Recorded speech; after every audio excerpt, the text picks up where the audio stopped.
Acquisition. That's a good word. English teachers often say nanny nanny is a good word. But it's pretty ridiculous, really, because there's no such thing as a good or a bad word. All words are neutral. They have their place and need to be used in their place. So saying one word is good seems a bit strange to me. But having said that, I think we do it to emphasize that we believe the word is good for you, that you should remember it. But the cynical part of us knows that probably you'll forget it. But that is wrong. English teachers are wrong about that. The fact is, you never remembered it in the first place, so you can't forget it. The reason I say that is those words went into your short-term memory, but never went into your long-term memory. And that's perfectly natural and perfectly good.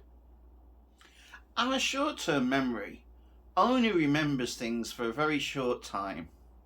Then it does one of two things. It either sends that memory to the long-term memory to be saved, or it discards that memory. It deletes that memory. We have so many things that we experience and do within a day. We can't remember them all. So the short-term memory discards a lot more than it sends to the long-term memory. Its job is to delete information that it thinks is not useful in the long term.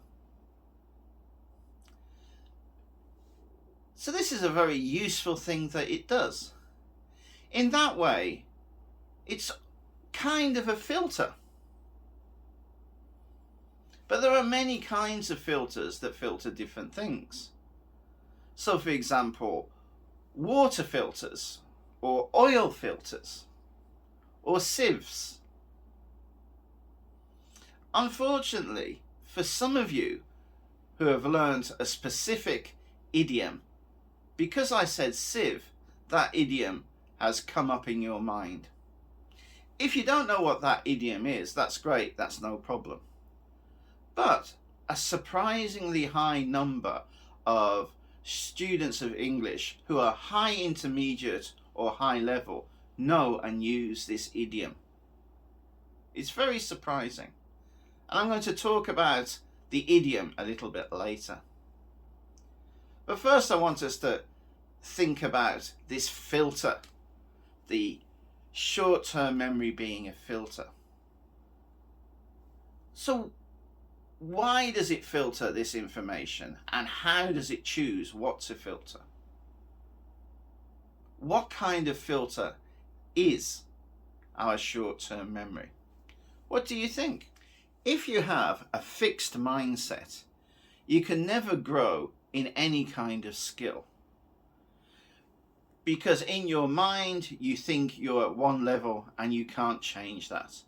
You have to have a growth mindset to be able to improve. You have to believe that tomorrow you'll be better than today, and the day after you'll be better again. That growth mindset is really, really important. Absolutely, students who are high intermediate or high level in English have growth mindsets because they've improved and improved and improved and improved. That's not true for all students. There are many students who are forever beginners, never improving. But high intermediates and high levels improve and improve and improve. It may be in very small steps, but they do that because they have a growth mindset. But so many high-level students know the idiom, I have a memory like a sieve. I hate this idiom. I've never taught this idiom before today. I think it's absolutely a fixed mindset idiom. It means my brain is not good enough to remember anything, and I never remember anything. It's a very negative idiom, in my opinion. But paradoxically, so many high-level students know this idiom and often use the idiom, yet they have growth mindsets. So what's happening? Why are they saying this? I think the reason is frustration. Low-level students generally don't have much frustration. Generally, they're very happy. They learn something new and they can use it and they're happy. They understand that they have very few words, very few phrases, but they're happy to be able to use those.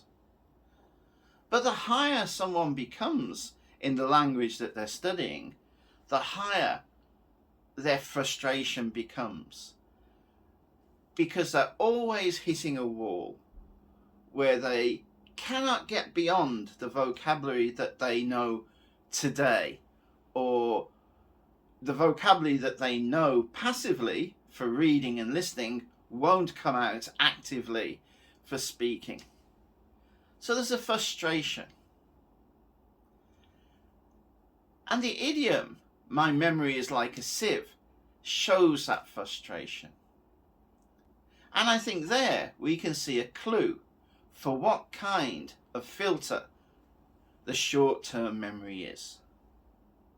The short-term memory filter filters things that are emotionally charged, something that has some kind of emotion, frustration, happiness, something that's fun, something that's funny, something that makes you laugh, something that makes you cry.